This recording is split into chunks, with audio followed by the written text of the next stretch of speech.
What a blessing to be back on this stage with all of you, Murph. Thank you for that warm welcome. I can't believe what has happened in the last 2 years since many of us met for the first time, but I can't help but to look back and think at the beginning of my career.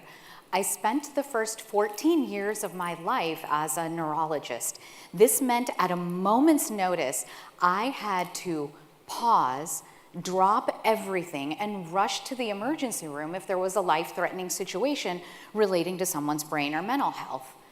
And every time I ran into the emergency room in the middle of the night, trying to shake the sleep out of me, I had that one same recurring thought. Holy Shonda Rhimes, girl, this place ain't nothing like your hit TV show. I want to be a doctor on TV. Unfortunately, ladies, the news is kind of grim. In the real life emergency room, there ain't no hot Dr. Avery Jackson, no McDreamy or McSteamy to seduce you into the supply closet. No, Mallory, there wasn't even old MacDonald on the farm. No. Instead, I found myself standing there in this lone stiletto state, and it was this very crowded room that would start to feel very suffocating with all these people and suffering and the machines and the loud noises. And the only way I knew I was desired was by this signature request that I would hear coming my way. Who the hell is on call for neurology and where is he? Listen. Room 7, 52-year-old male, cardiovascular disease. You've only got 30 minutes to get him inside the stroke window. Go now. Move fast. I was trying to just quiet out all the noise, and this was the first time I started to realize that my, at that time, secret meditation practice was starting to help me in my job. Pause. Breathe, Romie. And as I was started to look at this gentleman, I remember that night clearly thinking, he doesn't have a stroke. Look at the way his lung and his chest wall is moving, and his heart rate, and his arterial blood clot. This isn't a stroke. This is a clot in his lungs. But you know, sometimes as I reach over to examine him, they, projectile vomit. Yell for the nurses who rush him off to CT of the lung, and I call for the lung doctor, and these two gracious women who I'd never met before come in and are like, girl, oh sister. And they help me to start clean up the vomit long before I hear that signature sound again. Neurology, now, room 4, Border Patrol agent is down. He's not moving his left side, and you've got 7 minutes before we've got the entire squad on our head. Go. I start rushing over, and then all of a sudden it happens. That brain freeze. Ooh, people, you know me well, you know what's about to happen. The batshit crazy starts to take over. And there ain't no chocolate to medicate, only vomit. And it's as if you can just see them in my head, can't you? The entire tribe of judgmental Indian aunties in that moment. Lo. In the middle of the night, the heavens opened up and dropped a noble and handsome man right in the bed in front of you, and you are covered in vomit. Give up now, beta. Shave your head. Go become a monk. Pause, Romie. Breathe. And I start that deep Darth Vader breathing right at this gentleman's bedside and focus. And I hear this baritone voice. Excuse me, doctor. That deep Darth Vader breathing? Are you meditating here in the ER? Oh, shit. I mean, that would be weird, right? I quickly start to panic, thinking, maybe I can tell him I want to be a Jedi Master when I grow up. But no, instead, I did what I was trained to do. I became this cold, detached doctor and quickly said, I need to order an urgent MRI of your brain. I'll need to admit you to the hospital. I'll see you when I have the results, and walk away. So a couple hours later, I go into the hospital, now cleaned up, into his room, and the entire squad is there. And I get greeted by, hey, that's the brain doctor who meditates. And I freeze. And he was like, relax. We meditate too. Really? Like, hey? I'm not wearing vomit anymore. He goes on to tell me this story. We were in Arizona on the border of Mexico, and his particular squad was often called to partner with multiple other government agencies when there was alleged criminal activity going on the border. And he says, so just imagine this, we would partner with other teams and agencies like the DEA, ATF, local sheriff's department, people we had really never met, all under a common goal. We had been tipped off that there's some illegal activity going on in a warehouse or a hotel room, maybe victims of human trafficking involved, drugs, firearms. So you can imagine the scenario, Doc, right? We just, make a plan, we armor up, get our weapons, get our gear, and we go rushing forward into the warehouse and bang on the door. DEA, U.S. Border Patrol, you're under arrest for the possession of firearms and drugs. Come out with your hands up. And they were typically met with what? And fire, loss of evidence, and unfortunately, sometimes loss of life. Victims of human trafficking, bullets, and injuries to the drug enforcement agency and U.S. Border Patrol, right? And so they realized that our reporting of negative incidences has gone up drastically in that 18-month period. And what does they need to do? And what did their leader think? They called in a Japanese Zen martial artist, not to teach them martial arts, but to actually teach them the power behind meditation. So they start this meditation, and not only do they have this practice now at work and encouraged to do it at home, but they take these mindfulness-based practices out into the field just for their squad while everybody else was out there. And they said, you know what? We are going to pause, get control of our minds, armor up like we used to do, put on everything, and instead this time we're going to lead everybody else calmly to the warehouse or the hotel and knock on the door like we're room service, exactly what he said. When the door opens, hello, U.S. Border Patrol, DEA, you're under arrest for the illegal possession of firearms and drugs. And what would happen? People would come out with their hands up, walk calmly out. And within 6 months, the incidence of negative reporting went down by over 75%. So what is it that a lone doctor in the emergency room and the Border Patrol agents figured out about meditation in secret before it was on trend and on Fox News? How did that help us all?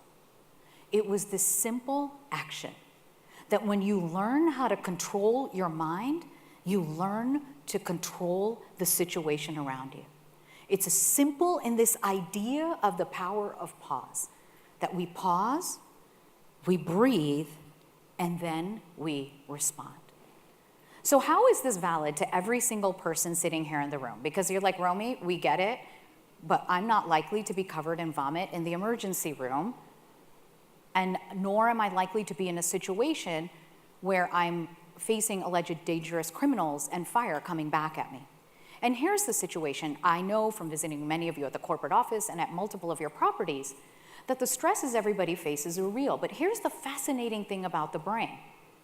Whether you have a moment to make a critical decision because someone may be taking their last breath on the table right in front of you in the emergency room, or whether a customer is yelling at you at the front desk, or your leader is berating you in front of the rest of the team members, or you are about to close a great sales deal and you realize that you just froze and you made the wrong statement to a potential client and a large deal is going down the drain, the brain doesn't in that moment have the capacity to grade it on a scale of 1 to 10, how likely are you to die?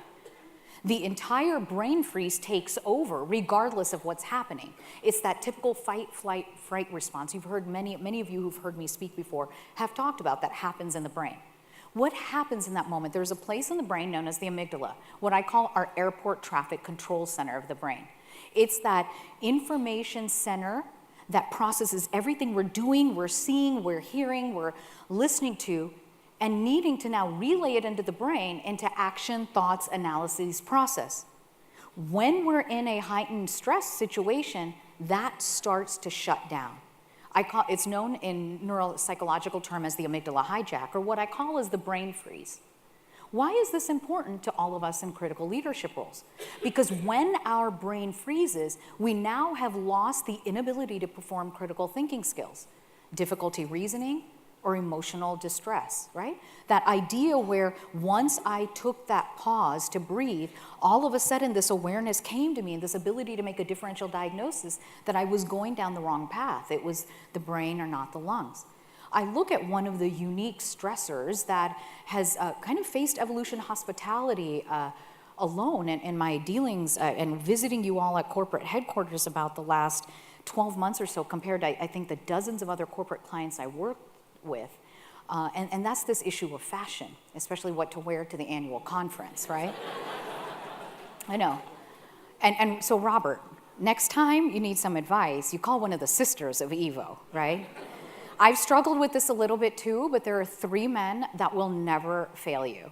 Jimmy Choo, Stuart Weitzman, and Manolo, right? Yeah. Here you go, sister. Oh, look at that. See, I got that, yeah. And I have a few extra pair in Orlando. I'll send you some in Dallas for next year's conference, so you won't have to worry about the belt. We got you covered. We're all family here, right? So as we move forward, and you're thinking like, okay, I'm gonna write it in the app right now to MC and Will, you brought the brain doctor back again to talk about meditation. Like, aren't we over this? I think it's really critical right now to address the myths around meditation and mindfulness. I still hear this often, that isn't mindfulness just a trend? When you look in marketing terms or in psychology terms, a trend is a fleeting thought that disappears with the next, thing that replaces it, the next great idea. I understand as leaders, you all are faced with a leadership conference several times a year. Somebody's pushing that new idea down your throat, and then 2 years later, you're no longer hearing about it, and it's forced with something else. I'm here to tell you personally, as one of the authorities in mindfulness and meditation, this was a trend about 10 years ago when American women like myself were donning themselves in Lululemon and traveling the world to find other yogis and meditations to work with, right? And then, in about 2013, J.W. Thompson, one of my first consulting clients, helped them write their marketing trend reports that come out every year. And that was when they named mindfulness as the trend. And that was the year we saw this uptick in all of the apps and all the other gear and things and technology that go around being mindful, right? We're at this place now, and I'm here with a call to action and a request to everybody in this room that how about we bring meditation and mindfulness to evolution hospitality and make you the leaders in hospitality industry. Yeah, thank you. Awesome, okay, we got a good idea here. You know, one of my favorite chaotic places to be is in London and in the underground. My dad's side of the family, a lot of them live there, and we're still like kids, my brothers and I, when we go there and drag our cousins around to go in the underground. And if any of you have ever been there, there's this area, the platform and the rushing train, and with all the amazing noises and the diversity of people and the amazing food, there's this loud American English accent that comes out, mind the gap. And I think of this often when I'm speaking to corporate clients. Because if we use the same analogy to bust the meditation myths, it is this, is that the train is your quickly evolving business culture and your business goals. The platform back here is the people who are your potential new team members at Evolution Hospitality and Aimbridge, right? So I have a quick question to ask in all sincerity. How many people in this room anticipate continuing a career in hospitality 5 to 7 years from now? Can I see a show of hands? Okay, good news, everyone said yes. Okay, yes. Here's the issue, is right now in elementary schools, high schools, colleges, business schools, and law schools, mindfulness, mindfulness-based stress reduction, and emotional intelligence are no longer even optional courses, but becoming a part of the curriculum. So what is that telling me? One, I know from my side, they can't train experts quick enough who have a deep understanding of brain, psychologists, psychiatrists, neurologists, who are then going to train in integrative medicine and understand mindfulness, and then instead of sitting at home in a one-to-one practice, say, I'll go out and teach. So we've got this crisis in trying to train more experts on our end. But this other idea of my concern of everyone falling into the leadership gap is this, is that within 5 to 7 years, the people that you're recruiting now have this skill set that leaders may be lacking unless we fill that leadership gap. And that is this ability to connect with interpersonal relationships, to manage emotional intelligence. And if we don't have that, we all can fall into the leadership gap. So what are some signs that you've fallen into the leadership gap other than you were rolling your eyes going, okay, I'm gonna be polite and sit there and listen to Dr. Romie, right? What are some other ideas? You think meditation is something only for the yoga studios, or it's something that's a little woo-woo spiritual out there, it has no place in corporate culture, right? You may be in the leadership gap. What about if you went to your primary care doctor and they gave you this long list of new diagnoses? Gosh, you've gained 10 pounds in the next year, your heartburn, your blood pressure's up, your migraines, you're depressed, maybe you're anxious. They gave you all these prescriptions and they say, are you stressed? And you're like, no, I'm just really busy executive, right? And you walk out of the office. That is the leadership gap. Now, please know, I'm not here to judge any single one of you. I bring that, one, from my expertise in the area, but two, I bring that to you humbly, because early in my career as a lone female neurologist in our division running research and seeing patients, I fell in that leadership gap. Anybody here knows that the quicker you rise, the farther you have to fall down in the gap. I wasn't listening and fell deep down inside from that stress and the illnesses, and it took a team of cardiothoracic surgeons, world-renowned, I give thanks to them every day, to help save my life, and a handful of mindfulness teachers to get my head back on right. And so I'm here not from a place of judgment, but one to say, would you give me a chance? I'm reaching out my hand, and let's bridge that leadership gap. Because the key that all these companies I've worked with that have well-implemented mindfulness and meditation programs in, such as Aetna, Intel, that are working and training their current employees and their leadership, all have this idea. How do we take control of our minds? It's this simple thing. We must slow down in order to speed up. In that pause, when we slow down, we're able to refocus on what's critical and move ourselves and organizations forward, right? So how do I take a pause? I typically try, aside from my daily meditation and prayer practice, to unplug at the new year every year. And I don't know if anyone else has read this book. This is one of my favorites. It was given to me, gosh, I think almost 15 years ago now. It's Paulo Coelho's The Alchemist. It is the first book I read every New Year's Day. It is a powerful fable about a shepherd finding his life mission. And I remember 2 years ago thinking, I get the integrative medicine practice now. We've built the practice. I see it's working one-on-one. There is a different way to approach brain and mental health. But with data over and over again from American Psychological Association, from the John Templeton Foundation, from like 2013 all the way now through 2017, stating that American adults are more and more stressed and jobs are the #1 cause of stress, how is it that I can go out and make impact before people are falling apart and reaching the doctor's office? And I think of this place of when you are on your path, the whole world conspires to help you achieve it. And it was that first phone call I had with your CEO and President, John Murphy, and your VP of HR, Mary Catherine Sexton. They were calling me, like the several phone calls I have a week, people calling to invite me to speak, they want to tell me about the event. But there was something that was different here. I could genuinely hear their care for the health and well-being of the people, so I took notice. And then they sent me a copy of the Wellness Triangle that has been updated recently, and I really took pause and noticed these principles that were created in 2011, right? Just cutting edge, are so in alignment with integrative medicine that we're trying to move our healthcare field this way. And the most fascinating thing to me as a brain doctor, and one that I completely agree with, at the foundation of your wellness triangle is sleep, which is sacred for our physical health, our mental health, our spiritual health. And right above that, as you heard me say, is this idea of finding your calling. Because in the world of neurology and psychiatry, we know when people are not mentally well, emotionally well, and then even physically well, if people aren't in alignment with getting their restorative sleep or feeling like they're working their life's mission, they could be on any latest trendy diet or doing all the right exercises and still not be happy and healthy. And last but not least, we top it off with this amazing movement of bringing mindfulness to Evolution Hospitality. I don't want to ignore, I think, what you're going to see a lot of push coming towards in the future. I don't know, we talked about this as the corporate office.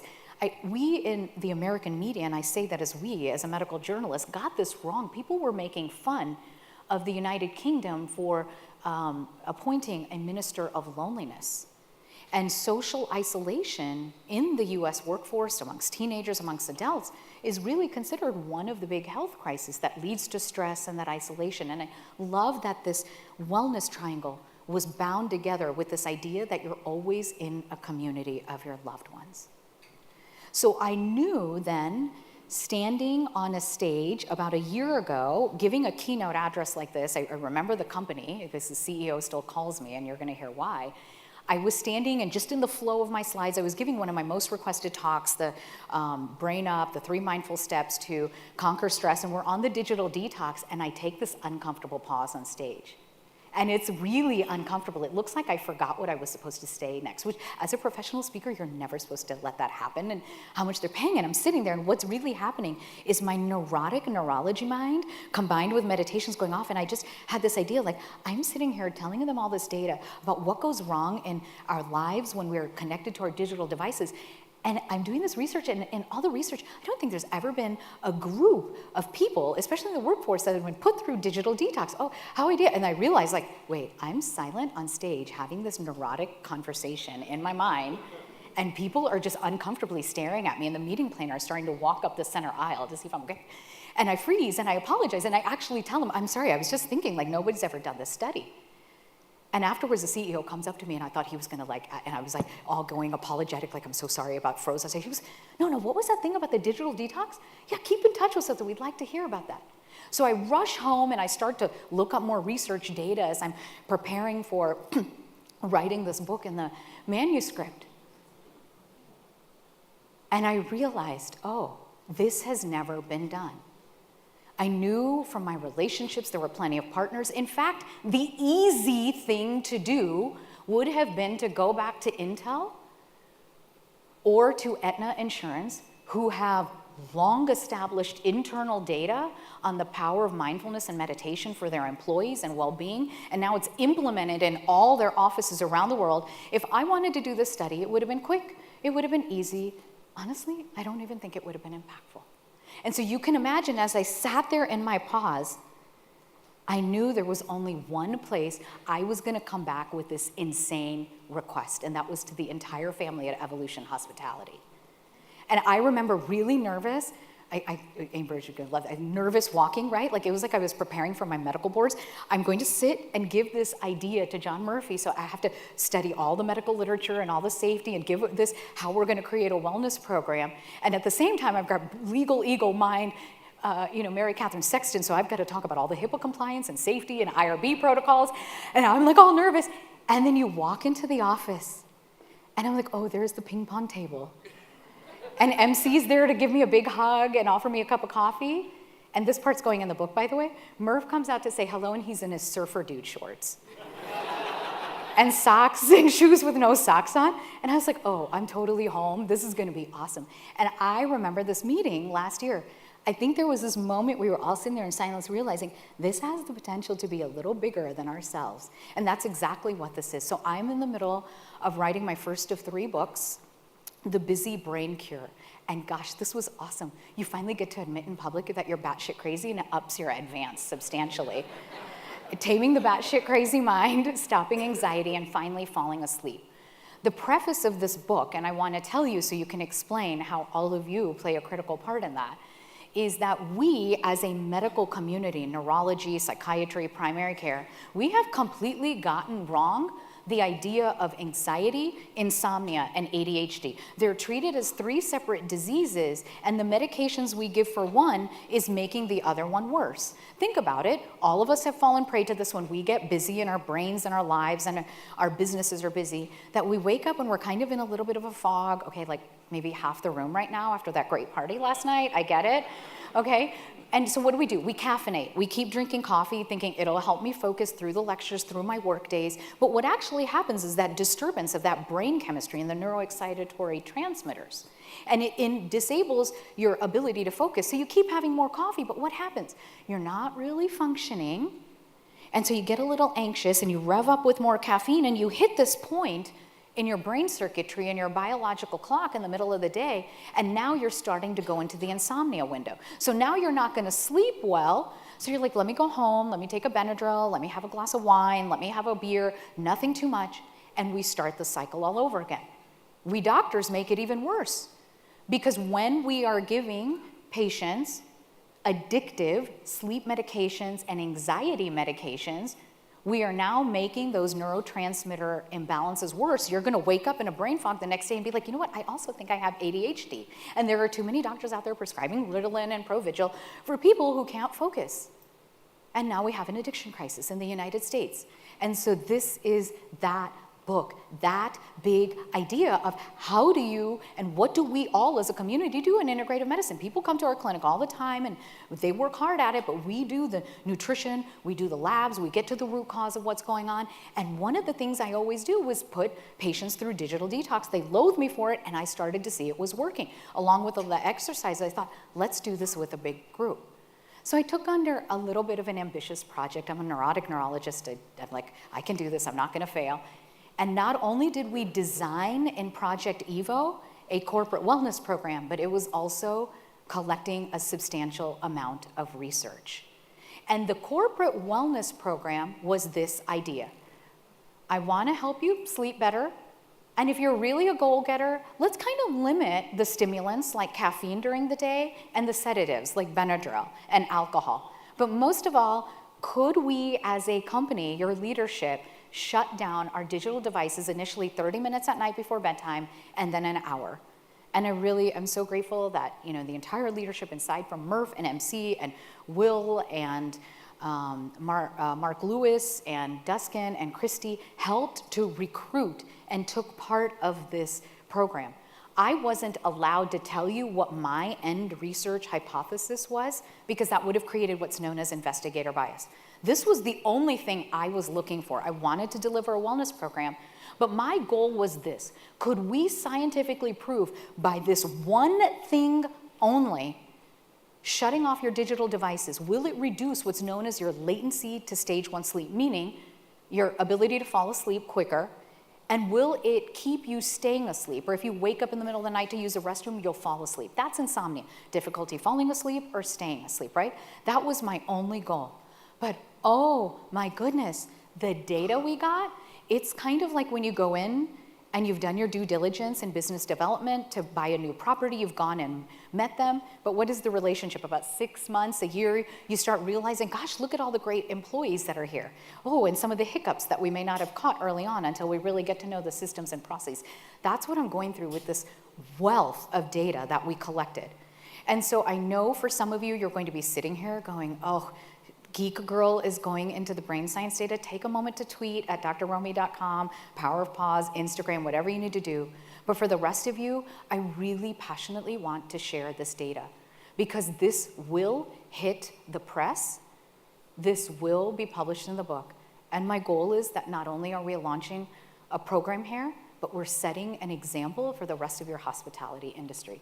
And this is what it was. Here's the number one thing that would have been so obvious. In fact, Murph and MC told me this. I was so focused on the science stuff, I really wasn't listening, but I really wanted to hone in on this. The first and foremost thing that I learned was how involved you were as a leader completely scaled to the compliance, because we were in the online program. For those of you that were in there, you remember there was a Facebook group and there was an online program, and we were seeing these gaps of people that were not opening emails or logging on, and this fall off in 10 days. And I could identify it to certain properties only to go back and have Murph and MC and Brian Duskin and Lewis tell me, oh, that GM or their director of sales was on vacation or they were out. And that the people, and you're gonna hear the incredible stories of the few properties that have inspired me through this journey, and I hope will inspire you, had, with everything else going on, their GMs and senior management on point and engaged. The second thing we learned from this study, and very powerfully, and I'm gonna go deeper into the data, is digital detox alone, if you did nothing else, improved your ability to fall asleep and stay asleep. We proved the hypothesis. We also, in addition, which I wasn't expecting to see all of this, improved your perceived stress levels, and it profoundly improved your daytime energy levels. That one simple thing of shutting down digital devices. Allow me to go a little deeper into the data. I want to start with the initial collection of data. 365 of your leadership teams, both at corporate office, corporate support, and senior leadership at all of the properties, ended up finally joining the program. Out of that, 337 people completed the questionnaire at the time that we had to close the study data, right? Because I couldn't allow people to start seeing the platform and the education and become biased without collecting study data. The study data, I know those questions some of you asked me were really weird. They're actually scientific questions from sleep, anxiety, and workplace stress scales that were put in. And what did we find?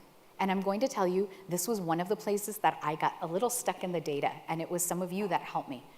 Your perceived stress levels, when you answered this question, I'm stressed more than 50% of the week, were only at about 45%. So this was the good news. This was the area where I thought your leadership was very bold, because for your leadership to say, okay, we're ready to look at this data, like how happy and healthy, what is really the state of wellness of our employees? This is actually lower than the national average. This was taken last year in 2017. American Psychological Association said on average for men and women combined, people are stating that workplace stress is about floating between 65 and 69%, right?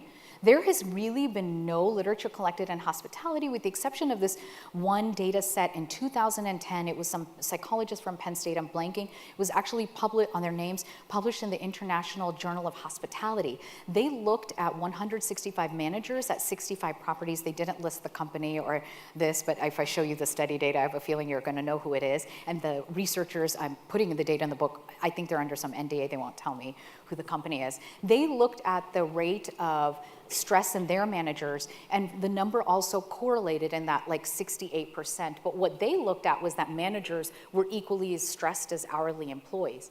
And the number one cause of stress there was interpersonal relationships, interesting, amongst managers. That's the only other study. So this is the first in-class study in hospitality looking at this level of health and wellness. Here's where the disconnect was.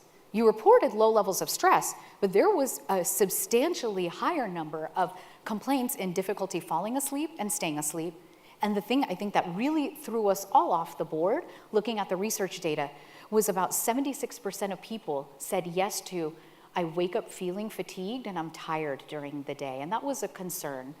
And so I took a pause here, and this was about a 3-week pause in my data collection, and I had to humbly, as a doctor, go to the PhD in statistics who was looking at all this data for me and tell her, like, is there a mistake in the data? I'm sorry, because I don't understand it. And she patiently, we went line by line through de-identified data, so I don't know who any of you are, to explain how we got to these numbers.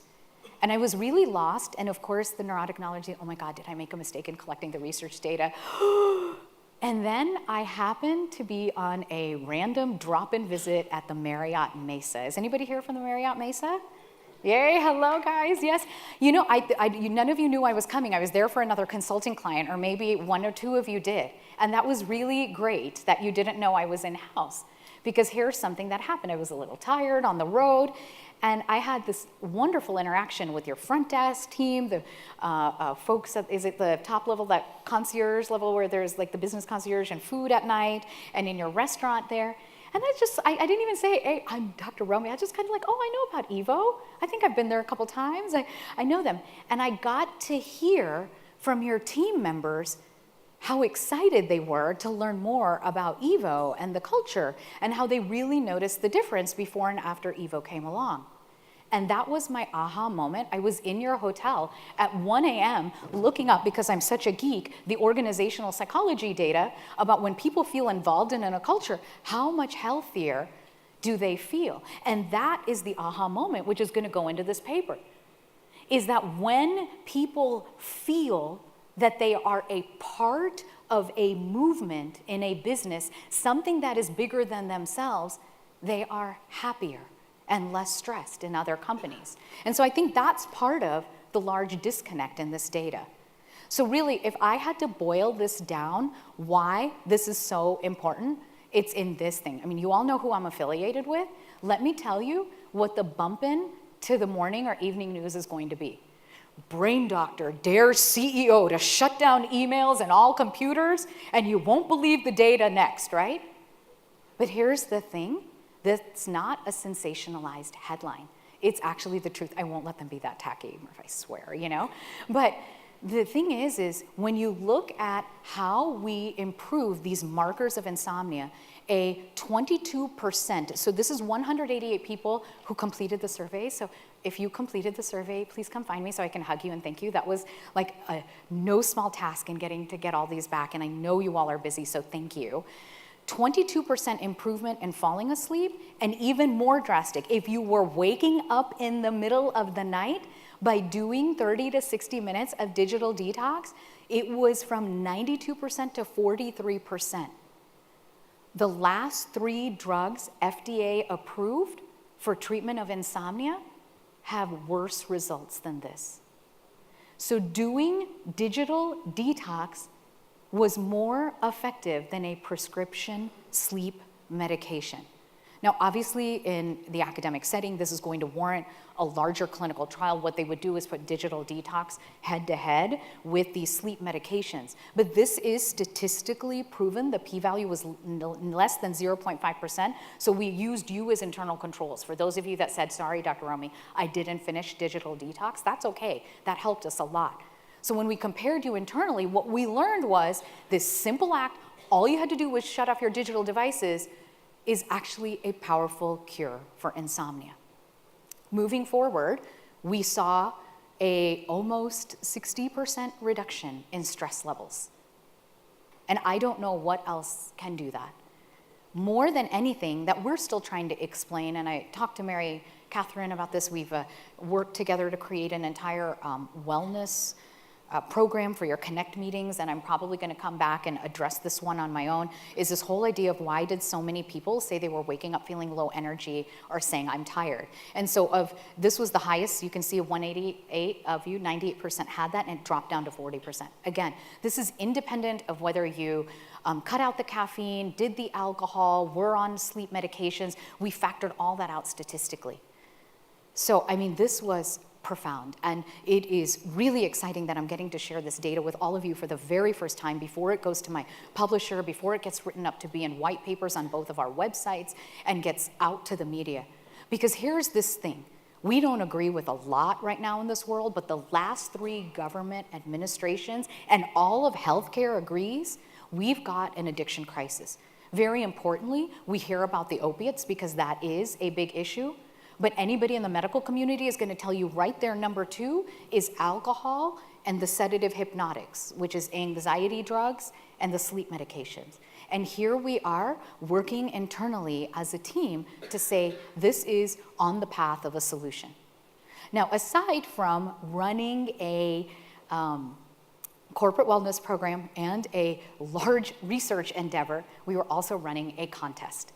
And so all the properties in corporate office, you got points. My team was having a heyday. You got 5 points, 10 points for logging on social media, emailing, sending us a call, scheduling a call with me, and really loved the engagement. And there was 2 tied winners, and the winners got a personal visit from me, but I find that so humbling because when I went out to the properties to talk about mindful leadership, I think both of these winners and your teams taught me a lot about what it means to be a mindful leader in hospitality. So winners number 1 were Carneros Resort. Where's my people from Carneros? Yay!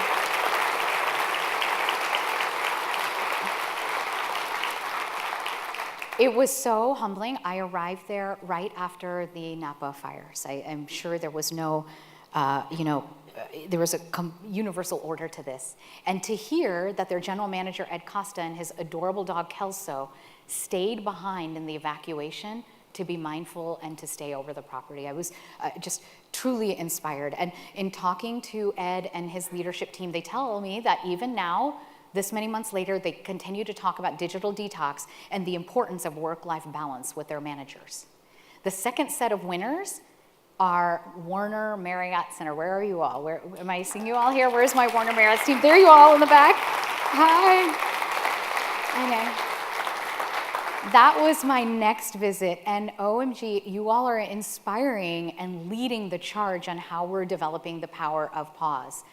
After I had the chance to visit all of you there, I got phone calls and emails from both Murray and Aliyah telling me that in January, Murray instituted the breath break, the brain break that we did in Project Evo at all stand-up meetings. And now in their meetings, they start with meditation, and that the meditation is bringing clarity and focus on all the subjects they discuss after the meditation in the meeting. And I find that so powerful. What I get to learn from you. So congratulations and thank you both, because I know you both are busy properties, and to take time to put a wellness initiative into place and then to give the feedback on how it's continuing to help your team members is powerful. More than any data or statistic, what did I learn from all of you is this power to disconnect, to reconnect. For those of you that were in the Facebook group, you saw we were having a lot of fun. I was hearing about and seeing the artwork you were doing, the books you were reading, but most of all, the number one thing people got to do when they shut down their digital devices was reconnect to their children and their loved ones. And due to HIPAA, I'm not saying the names, I think 3 out of the 4 of you are here, 4 of you are, so please come find me. During Project Evo, we heard from 4 different people in the company who told me that their partnership or marriages were on the rocks, and that doing this digital detox with the family forced them to not only shut down, but to talk to each other and address this and communicate, and that it really helped to bring intimacy and romance back into the marriage. And I just say this, is that if there was any reason that any of us went through this entire process to know that there is more love in the company, then I think we were all on the right side of history. And that alone, I think, inspired me to continue to move forward. So what any good researcher is going to do before you go out in public and announce your research is say, what am I going to do at home? I take this role of, as your consultant, being present as your chief wellness officer with utter humility and just utter joy all at the same time. What does that really mean? It's not a fancy title on a really beautiful website. This is what this means to me. Is as a mindfulness teacher, my job is to see each and every one of you and your teams, whether you're at properties or corporate headquarters, at your highest possible potential of performance. And then without judgment, I meet you where you are. And whatever that gap is, what can I do using what I know in brain science and psychology and mindfulness to help you bridge that gap? And so with a lot of beautiful input and strategic thinking from John Murphy and Mary Catherine Sexton, it's my excitement to welcome you and ask you, would you like to join the movement in the power of pause? Welcome to Evo's mindfulness mantra. As we talk and move through this journey over the next 12 months in the power of pause, the idea is this. If we take brain science, psychology, and mindfulness and put it together for this one simple reason, is to give you tools so that we all go from that reactive state to one of an appropriate leadership response. What does that mean? You heard the story in the beginning, that power of myself and the Border Patrol Agent Squad, that when we pause, breathe, and respond, then we're less likely to send an angry email back when somebody emails us with an opposing point of view, right? Or you're sitting in a meeting wanting to protect your point of view, and all of a sudden you don't realize your voice is getting raised, your body language is looking aggressive. Instead, we stop and respond. And if we can do that one thing, then we're fulfilling living the Evo brand and making it about leading from below the waterline. Because as you look and say, how can I live and embody those guiding principles? How can I take this back to my team? It starts with us as individuals, and this is what this program is designed to help you do and to help all of your team members. So what does the power of pause involve over the next 12 months? Is I will be at both corporate headquarters doing live presentations and at some of your properties. I think there has been this overwhelming social media surge. My social media agencies is like on it, multiple properties in San Diego, so we will start with you all and do some type of group workshop together. Over the course of the year, you can expect live, like digital detox, 21-day meditation challenges. There's also an online course, and my goal is that we get this movement going so that by next year's conference, we are training EVO meditation coaches in this company at all the properties and corporate headquarters. So after this lecture, within about an hour, you're going to be invited to a password-protected website that is meant for Evolution Hospitality employees only at evopause.com. There you are going to find your monthly video lessons. So if you're like, give me the data, how I can take it, 5 minutes, watch a video. The nice thing is you can download the video and share it with your team or your family members. If you are stuck in LA traffic, I am so sorry. But now there is a Power of Pause podcast. This is internal only. You won't find it on iTunes, Google Play, and all the other cool places you can find podcasts that my godsons know about and I don't. By Bulmaro's request, they're going to get a little longer. He said he'd like it for 30 to 60 minutes. No, I'm joking, you know. But you will hear the same data. You will get a personal lesson, and then you'll get a team lesson. So in every point of contact, and every lesson, it was created specifically with the EVO brand and your guiding principles in mind. You'll get the monthly lesson, you get my geek girl moment going into the brain science of why this works, and then you get a personal call to action. Every Wednesday, you'll be receiving your Wednesday wellness email with a reminder of your monthly lesson, and then also how to take it to your team. By the end of March, we will have everything translated into Spanish as well. And even more fun, we have a private Facebook group where I will be moderating the conversations around the power of pause. And when I get busy, the Indian aunties will come, make chai, and talk to you and remind you to meditate, except for you, Mark Lewis. We have your phone number. We are going to call you personally to meditate with all the spirit animals on your wall. Yes. You know, I think of my favorite guiding principle and what it means to me is do everything with gratitude and humility. And I say this to especially my younger brothers and sisters in the audience is, you know, when a person is the name or the face of the brand, don't allow that to think that it's a solo effort as a leader, and don't allow the idea that there's television cameras or postings on social media to create a false sense of celebrity. This is really about being of service and message to a mission that is larger than myself and larger than all of ourselves.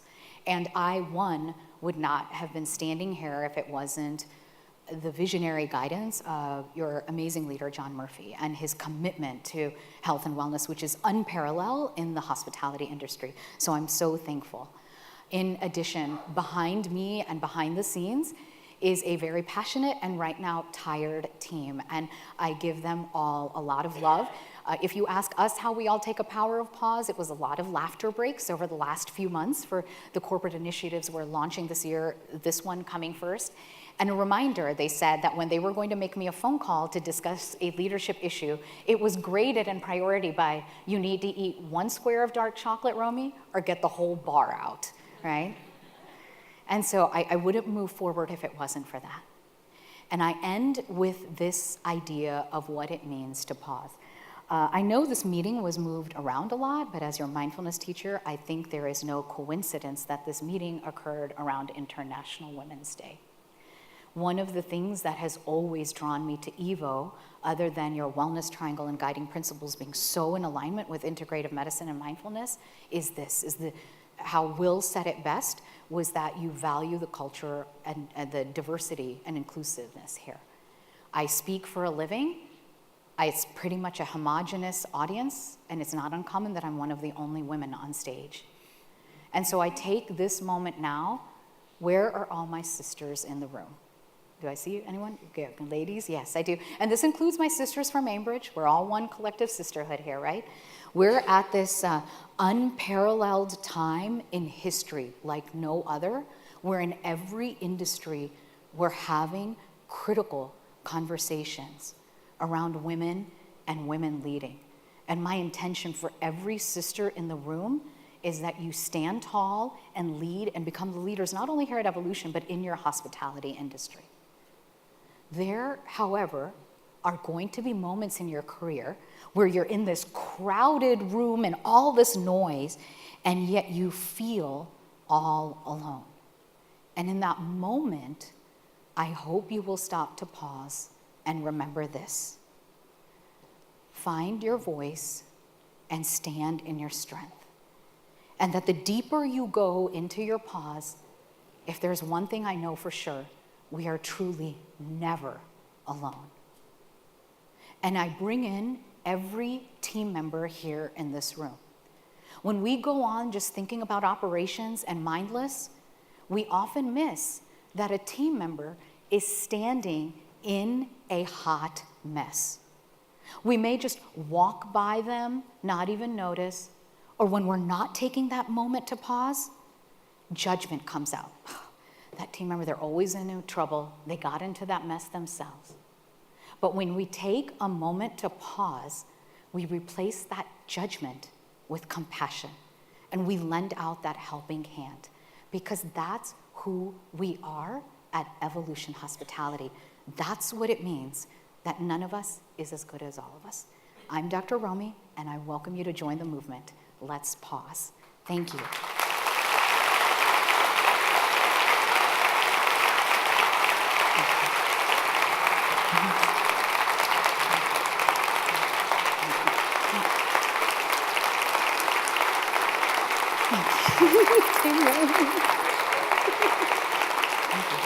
I love you all. Thank you. Thank you.